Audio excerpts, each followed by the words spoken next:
제가 예수님과 동행하는 삶을 본격적으로 살기 시작한 시점이 바로 2015년도 선한목자교회에 부임하면서부터인데요. 이제 10년이 되어가는 것 같습니다. 이제 10년 동안 예수님과 동행하는 살면서 10년이면 강산도 바뀐다고 하잖아요. 10년 동안 제 삶이 어떻게 바뀌었을까 돌아보니 예수님과 동행하면서 한 가지가 분명해졌습니다. 그 한 가지가 뭐냐면 예수님과 동행하면서 내가 누구인지 알게 되었다는 겁니다. 인생을 살아가면서 지금까지 역사적으로 수많은 사람들이 한 질문이 있습니다. 나는 누구인가? 라는 질문입니다.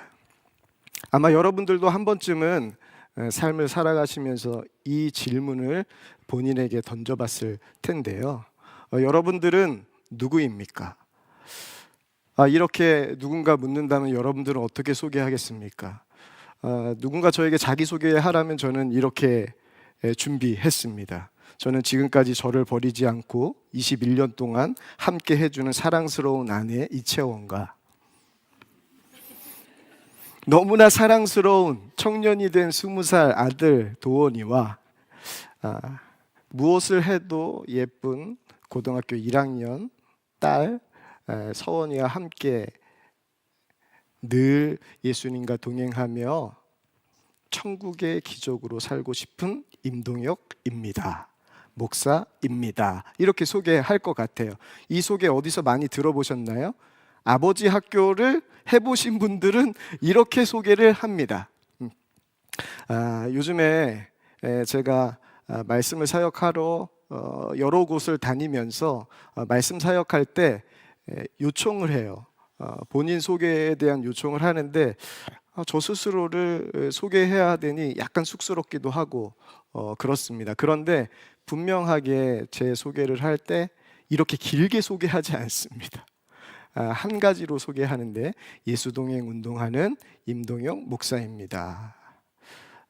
이 한 가지면 충분하겠더라고요. 왜냐하면 제가 누구인지 아니까요. 여러분, 제가 누구인지 아세요? 예수님과 함께하는 자입니다. 제가 예수님과 동행하면서 분명하게 알게 된 것 한 가지는 예수님이 지금도 나와 함께 계신다는 거예요.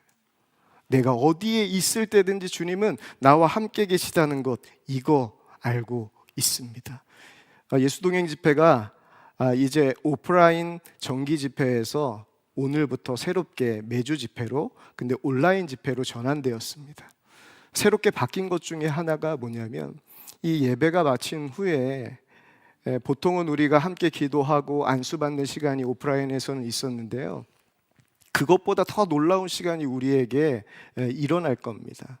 온라인상에서 함께 우리가 모여서 서로 받은 은혜를 나누고 또 한 주간 주님과 동행한 은혜를 나누며 서로 격려하고 축복하는 시간을 예배 후에 줌 모임을 통하여서 진행하려고 합니다.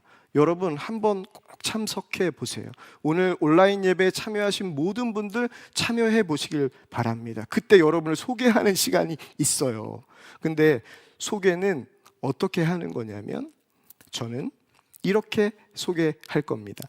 용인에 살고 선한목자교회에 다니는 날마다 예수 동행하는 임동혁 형제입니다. 시간 관계상 이렇게만 소개하게 돼요. 근데 여러분 어떻습니까?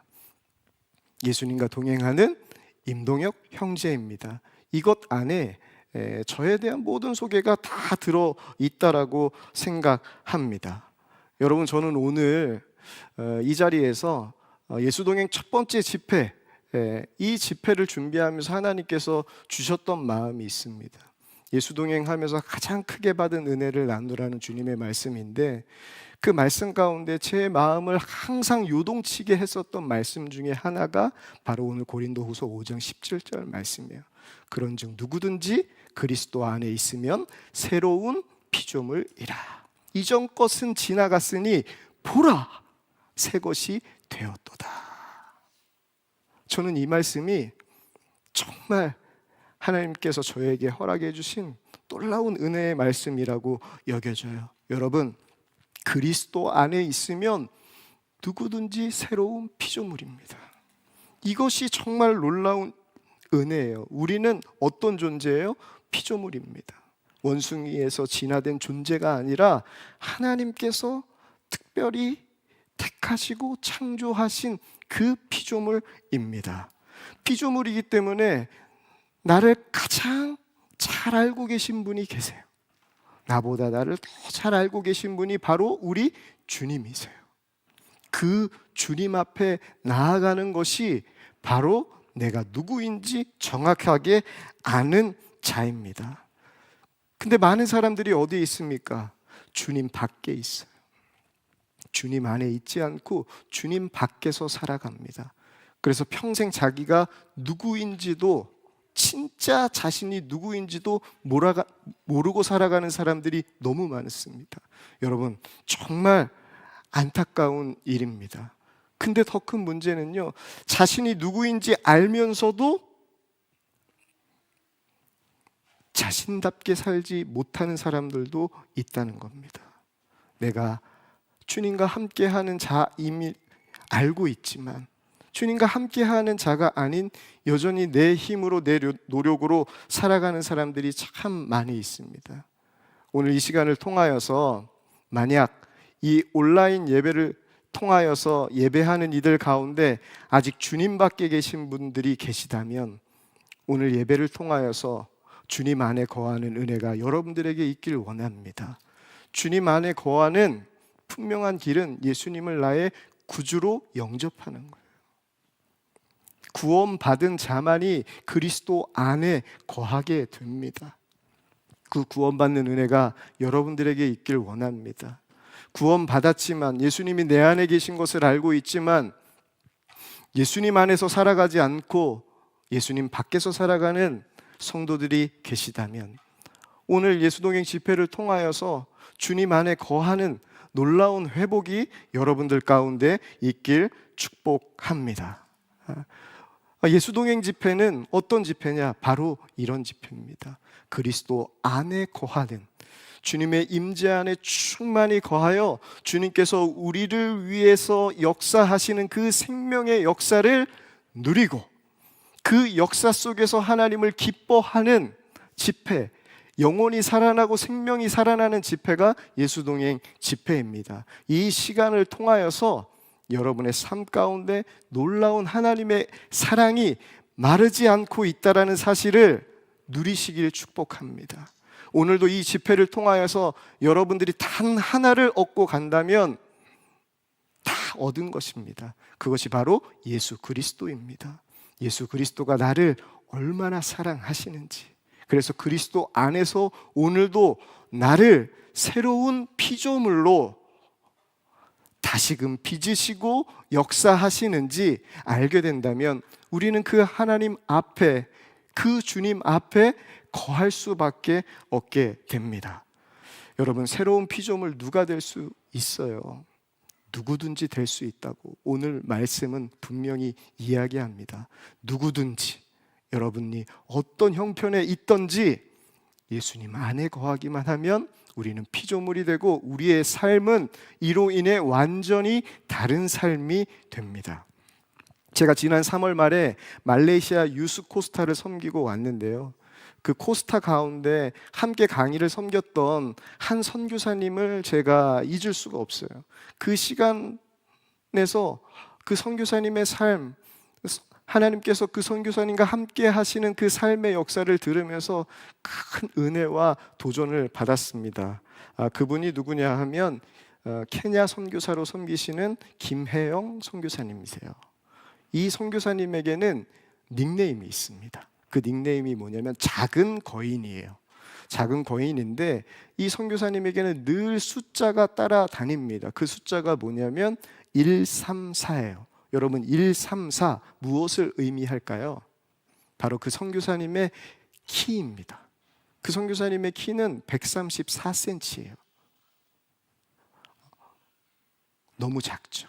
그래서 그의 닉네임이 뭐라고요? 작은 거인.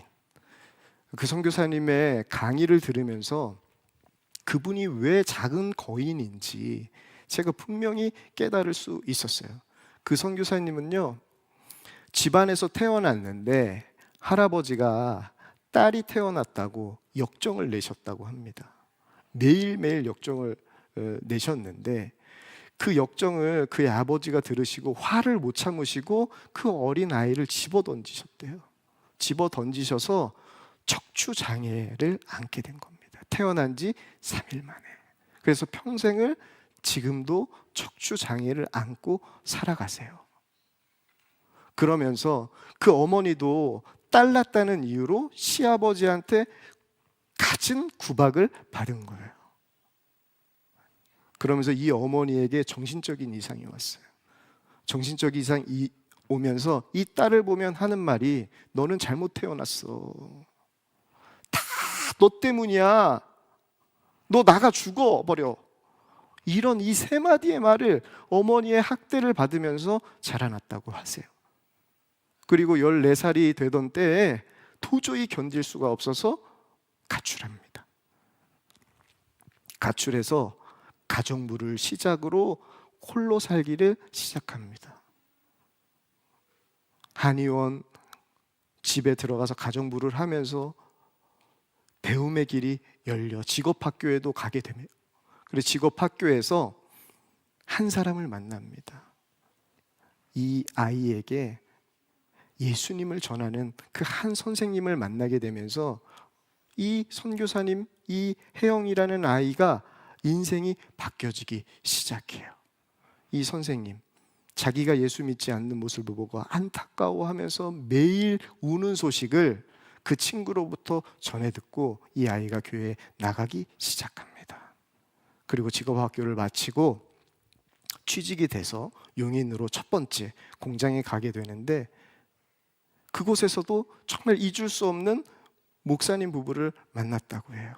이분이 이 목사님 부부를 통하여서 처음으로 인생에 나도 정말 귀한 존재라는 것을 깨달은 날이 있는데 그때가 무엇이냐면 이 목사님과 사모님의 하루는 이 어린 혜영이 이제 갓 15살, 16살 된 혜영이를 불러가지고 혜영아 우리 집에 와봐 했더니요 잔치상이 벌려져 있답니다. 그 잔치상이 뭐냐면 이 아이 생일상이었던 거예요. 처음으로 생일상을 차려준 그 목사님, 사모님을 보고 이 아이가 이런 마음이 들었대요. 이분은 나에게 어떤 빚을 졌길래 이렇게 나를 사랑하지? 이런 사랑을 처음 받아본 거예요. 그런데 이 공장에서 취업해서 좀 이렇게 잘 살아가면 되는데 8개월 만에 그 공장이 망해서 이 교회를 떠나게 되는 순간이 되었습니다. 그래서 작별 인사를 하려고 사모님께 찾아갔는데 사모님께서 너에게 선물을 줄 게 있다는 거예요. 근데 이 선교사님이 보니까요 뭐 선물은 없어요. 그 방에 아무것도 없어요. 근데 선물을 줄 게 있다는 거예요. 그러면서 이 사모님이 이 아이를 놓고 기도를 하셨습니다. 어떤 기도를 했냐고 하면 첫 번째, 이 두 손으로 만든 물건이 세계 최고가 되게 해 주세요. 두 번째, 이 기술로 다른 사람을 돕게 하소서. 마지막으로 이 자매를 하나님의 일꾼으로 써 주소서. 이렇게 세 가지의 기도 제목으로 이 어린 혜영이를 축복하고 마지막 인사를 하면서 사모님께서 너에게 선물을 줄 게 있어. 기도가 아니야. 그러면서 내가 너에게 선물을 줄 건데 여호수아 1장 9절 말씀이 내가 너에게 주는 선물이야 하면서 여호수아 1장 9절 말씀을 주셨대요. 여호수아 1장 9절입니다. 내가 내게 명령한 것이 아니냐. 강하고 담대하라. 두려워하지 말며 놀라지 말라. 내가 어디로 가든지 내 하나님 여호와가 너와 함께 하느니라 하시니라. 아멘. 이 아이가 이 직업학교에 다니면서 하나님께서 길을 열어주시기 시작해요. 그래서 검정고시 학교도 다 졸업을 합니다. 근데 검정고시 학교에서 한 선생님이 또 이 혜영이 어디 가나 작으니까 주목을 받는 거예요. 그러면서 이 혜영이한테 이렇게 물었다고 해요. 혜영아, 너 이 장애 없이 이제는 건강하게 살고 싶지 않니? 라고 물어봤다고 해요. 근데 이 혜영이가 이렇게 대답했다고 해요. 아니요, 저는 지금 모습 그대로도 괜찮아요. 예수님을 만났기 때문이에요 라고 대답했다고 합니다. 근데 이 김혜영 선교사님이 이제 검정고시도 다 마치고 이제 20살이 넘어서 보츠와나라는, 참 여러분 알기 힘든 아프리카, 남아프리카 공화국 바로 위에 있는 보츠와나 선교사로 가게 돼요. 그러면서 그곳에서 이분이 가장 많이 들었던 말, 그 보츠와나 아이들과 함께 하면서 그 아이들이 이 선교사님에게 항상 해주었던 말이 있대요. 그 말이 뭐냐면 You are so beautiful 이라는 이 말이었대요. 혜영아, 너 참 아름다워 라는 말을 매일매일 이 선교사님에게 해 주었다고 합니다. 그러면서 이 선교사님이 청년이 되어 이제 보츠와나에서 선교사가 되고 난 이후에 자기를 너무나도 사랑해 주시면서 축복해 주셨던 그 사모님의 기도가 생각났다는 거예요. 그 사모님이 어떻게 기도해 주셨죠? 3가지 기도해 주셨다고 하잖아요. 이 아이가 만드는 물건이 세계 최고가 되게 해주세요 라는 이 기도에 하나님께서 어떻게 응답해 주셨냐면 세계 국제 기능 대회에서 3개의 금메달을 땄답니다. 세계 최고의 물건을 만드는 아이가 되었고, 이제는 2번째 기도가 뭐였죠? 이 아이의 기술로 다른 사람을 돕게 해달라고, 그리고 하나님의 일꾼이 되게 해달라고 이 사모님이 2가지, 3번째 기도를 해 주었죠. 근데 보츠와나에서 자기가 다른 사람들에게 기술로, 자기의 기술로 사람들을 돕는 일을 선교로 하고 있고, 하나님의 일꾼으로 선교사가 되어 지금 사역하고 있는 것을 보면서, 야, 이 사모님의 기도를 10년 안에 이루시는 하나님, 그 하나님을 찬양하게 됐다는 거예요. 그러면서 고난도, 어떤 고난도 하나님이 함께 계시면 그 고난의 자리가 하나님 나라, 천국이 된다는 것을 이 선교사님이 깨달았다는 거예요. 그러면서 이 선교사님에게 이러한 고백이 있어요. 하나님께서 예수님을 만났을 때 이 선교사님에게 이렇게 이야기하셨다는 거예요. 혜영아, 네 잘못 아니야.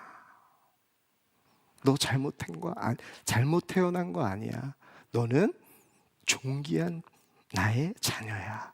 내가 누구보다도 사랑하는 내 딸이야. 너는 보석이야 라고 말씀해 주셨다고 하더라고요. 이 선교사님 강의를 들으면서 제 마음속에 한 말씀이 다가왔습니다. 생각났어요. 고린도후서 4장 7절 말씀이에요. 우리가 이 보배를 질그릇에 가졌으니 이는 심히 큰 능력은 하나님께 있고 우리에게 있지 아니함을 알게 하려 함이라. 질그릇인 우리이지만 질그릇 안에 찾아오신 예수님으로 인하여서 우리는 바로 누구입니까? 보배입니다. 바로 예수님과 동행하는 사람, 저는 예수님과 동행하면서 제가 진짜 보배라는 사실을 깨닫게 되었습니다. 보배가 누구입니까? 하나님이 사랑하셔서, 너무나도 사랑하여 주셔서 내 안에 오신 것이 믿어진 자, 그 사람이 바로 질그릇 안에 담긴 보배이신 예수님과 함께하는 삶이죠. 내가 보배인 것이 믿어지잖아요. 그러면요, 우리의 삶이 달라져요. 바로 바울이 그것을 발견한 거예요. 바울의 정말 감격스러운 그 마음이 고스란히 담긴 구절이 바로 오늘 보라라는 이 감탄사예요. 보라, 보라, 내가 새 것이 되었도다. 여러분 보십시오. 제가 완전히 새로운 사람이 되었습니다. 이전에 박해하던 제가 아닙니다. 주님을 너무나도 사랑하고 주님 한 분이면 충분해서 지금까지 나에게 유익한 모든 것을 해로 여기고 배설물처럼 버리고 오직 예수님 한 분 얻기 소원하는 게 바로 저입니다 라고 자신 있게 새 것이 되었다라고 고백하는 사람이 바로 바울입니다. 내가 새 것이 되었다고 고백한 그 바울의 마음을 조금 더 구체적으로 보여준 말씀이 있어요. 그 말씀이 어디 있냐면 고린도후서 6장 9절에서 10절 말씀입니다. 정말 새로운 피조물이 어떤 존재인지를 명확하게 보여주는 구절 같아요. 무명한 자 같으나 유명한 자요, 죽은 자 같으나 보라 우리가 살아있고, 징계를 받은 자 같으나 죽임을 당하지 아니하고, 근심하는 자 같으나 항상 기뻐하고, 가난한 자 같으나 많은 사람을 부요하게 하고, 아무것도 없는 자 같으나 모든 것을 가진 자로다. 여러분, 모든 것을 가지신 분 누구입니까? 우리 안에 계신 예수 그리스도이시잖아요. 예수님이 우리 안에 계시면 우리는 무명한 것 같은데 유명한 자입니다. 아무것도 없는 것 같은데 모든 것을 가진 자예요. 나는 가난한데 많은 사람들을 부욕해 할 자가 바로 우리인 겁니다. 그게 바로 누구예요? 보배로 살아가는 자예요. 여러분, 누가 보배입니까? 주님께서 오늘 우리에게 물으시는 거예요. 여러분, 누가 보배입니까? 바로 그리스도 안에 있는 자, 바로 그 자가 보배인 겁니다. 날마다 우리가 예수님과 동행해야 될 이유는 바로 예수님께서 우리를 보배로 창조하셨어요. 보배로운 존재로 창조하셨습니다. 그 보배로운 존재로 매일매일 살아가게 하기 위해서 주님께서 우리 안에 오셨어요. 그 사랑을 분명하게 누리게 하시기 위해서 우리 안에 오셨습니다. 여러분, 우리가 해야 할 것은 무엇이죠? 단 하나예요. 주님께서 나를 가장 귀한 존재로 언제부터? 창세 전부터 택하시고 우리를 창조하셨어요. 우리를 너무나도 사랑하셔서 이 땅에 인간으로 우리와 똑같은 모습으로 오셨고, 우리의 모든 죄를 사하기 위해서 십자가를 지셨습니다. 우리를 새로운 피조물로 부활케 하시기 위해서 죽으셨다가 살아나셨어요. 지금은 어디에 오셨어요? 우리 안에 오셔서 우리를 매일매일 사랑으로 인도하시고, 이 험한 세상에서 세상을 이길 자로, 정말 보배로운 자로 살아가게 하시기 위해서 우리 안에 와 계십니다. 여러분, 이제 우리는 이 하나님 앞에 올려드리면 돼요. 그 하나가 뭐죠? 우리의 믿음이에요. 나를 사랑하사 나를 위하여 자기 자신을 버리신 하나님의 아들을 믿는 믿음 안에서 사는 것. 이 믿음 안에서 살 때 우리는 보라 새 것이 되었도다 라고 고백할 수 있습니다. 이제는 내가 사는 것 아니요 오직 내 안에 그리스도께서 사시는 것이라. 바로 새 것이 된, 새로운 피조물이 된 자가 살아가는 삶, 바로 예수님과 동행하는 삶, 그 삶이 나는 죽고 예수로 사는 겁니다. 예수로 살면요, 여러분의 환경과 형편이 어떠하든지 그 자리는 예수로 살면 천국이 됩니다. 모든 상황 속에서 우리가 찬송했잖아요. 주님을 찬양하잖아요. 그곳이 천국이 됩니다. 하나님께서 우리에게 원하시는 삶이 바로 그거예요. 언제 어디서든지 무엇을 하든지 나와 함께 천국의 삶을 사는 것. 우리는 이제 이 삶이 나에게 허락된 삶, 나를 위한 삶임을 믿고 주님과 함께 동행하며 나아갈 때 우리의 삶은 세상 누구도 무너뜨릴 수 없고 세상 누구도 부러워하지 않는 정말 하나님의 사랑 안에 기쁨이 충만한 삶을 살아가게 됩니다. 항상 믿음의 주여 온전케 하시는 주님을 바라보며 날마다 모든 상황 속에서 천국을 누리는 기적의 삶을 사는 저와 여러분 되길 이 시간 간절히 축복합니다. 이 시간 우리가 찬양하며 기도할 텐데요, 첫 번째 예수동행 집회를 준비하면서 하나님께서 저에게 주신 마음이 있어요. 생각나게 하신 사람들이 있어요. 그 사람 때문에 제가 이 옷을 입었습니다. 이 옷이요, 예수동행 집회를 처음 투어로 시작하면서 입었던 옷이에요. 그때 유기성 목사님께서 첫 번째 집회 때 하셨던 설교가 있습니다. 아둘람의 기적이었어요. 정말 모든 원통한 자, 모든 비천한 자, 아무것도 없는 자들이 와서 주님의 임재를 충만하게 누리고 살아나는 역사가 일어나는 것. 예수동행 집회를 준비하는데 그런 소식이 들려요.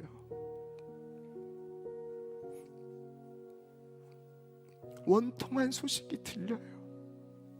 죽을 것 같은 소식이 들려옵니다.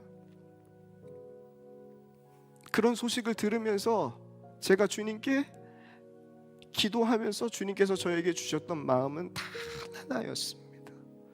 기도의 제목은 단 하나였는데 그것은 주님 안에만 거하게 하소서. 지금도 원통한 자들, 비통한 자들, 고난 속에 있는 자들, 죄로 짓눌려 어떻게 해야 할지 모르는 정말 끔찍한 두려움 속에 있는 이들, 아픔 때문에 어떻게 해야 될지 모르는 절망 가운데 있는 이들, 하나님 참 많습니다. 하지만 하나님 기도합니다. 그들이 주님 안에만 거하게 하여 주소서. 주님만 붙잡게 하여 주시옵소서. 그거면 충분합니다. 그러면 살아나겠습니다. 하나님, 그 고백이 그들 가운데도 동일하게 일어나게 하여 주시옵소서. 그게 집회를 준비하면서 주님께서 저에게 주셨던 마음이었어요. 이제 우리가 그 마음으로 찬송하고 기도할 텐데요, 우리 하나님 앞에 정말 베드로와 같은 심정으로 고백했으면 좋겠습니다. 이 땅에 예수님을 부인하며 참 절박하고 어렵게 죄에 눌려서 살아가는 베드로와 같은 사람이 얼마나 많습니까? 하지만 주님은 베드로에게 찾아오셔서 평안하냐? 내가 나를 사랑하느냐? 그러면서 주님께 베드로에게 다시 내 양을 먹이라 말씀하여 주셨습니다. 그 주님이 오늘 우리에게도 동일하게 찾아오셔서 말씀하십니다. 그 주님을 우리가 함께 베드로와 같은 마음으로, 주님, 제가 주님을 사랑합니다, 주님을 사랑합니다, 그 고백으로 주님 앞에 찬양하고 우리 이 시간 함께 기도하겠습니다.